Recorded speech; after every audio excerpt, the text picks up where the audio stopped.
Sharpe's Fury by Bernard Cornwell. Read by Paul McGann. You were never far from the sea in Cadiz. On the city's southern side, when the wind was high and from the south, the waves would shatter on the sea wall and spray would rattle on shuttered windows. After the Battle of Trafalgar, storms had battered the city for a week and carried the sea spray to the cathedral and torn down scaffolding about its unfinished dome. Waves had besieged Cadiz and pieces of broken ship had clattered on the stones. And then the corpses had come.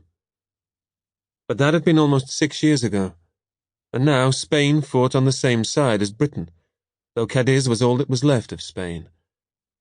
The rest was either ruled by France or had no government at all. Guerrilleros haunted the hills, poverty ruled the streets, and Spain was sullen. February 1811. Another storm beat at the city, and monstrous waves shattered white against the sea wall. In the dark, the watching man could see the explosions of foam, and they reminded him of the powder smoke blasted from cannons. The man was a priest, Father Salvador Montseny, who now waited in the small shelter of an archway. He had been a chaplain on board a Spanish ship captured at Trafalgar, and in the darkness above him the sound of battle crashed again.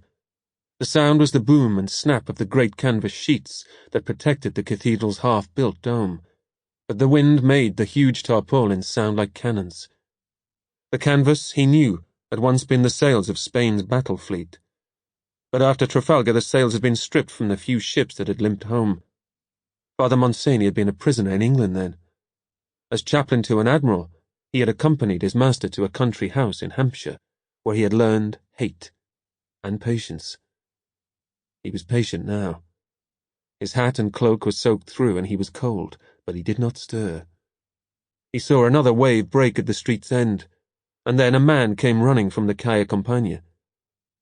Father Montseny saw the man go through the door opposite and followed fast as the man tried to close it. "Gracias," Father Montseny said. They were in an arched tunnel that led to a courtyard. A lantern flickered from an alcove, and the man, seeing that Montseny was a priest, looked relieved. "You live here, Father?" he asked. "Last rites," Father Montseny said. The man made the sign of the cross. "It's a dirty night." "We've had worse, my son, and this will pass." "True," the man said. He went into the courtyard and climbed the stairs to the first-floor balcony. "You're Catalonian, Father." "How did you know?"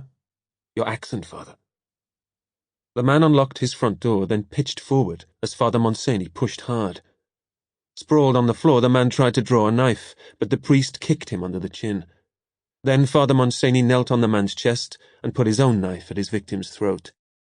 "Say nothing, my son," he ordered. He found the trapped man's knife and tossed it up the passageway. "You will speak," he said, "only when I ask you questions. Your name is Gonzalo Jurado?"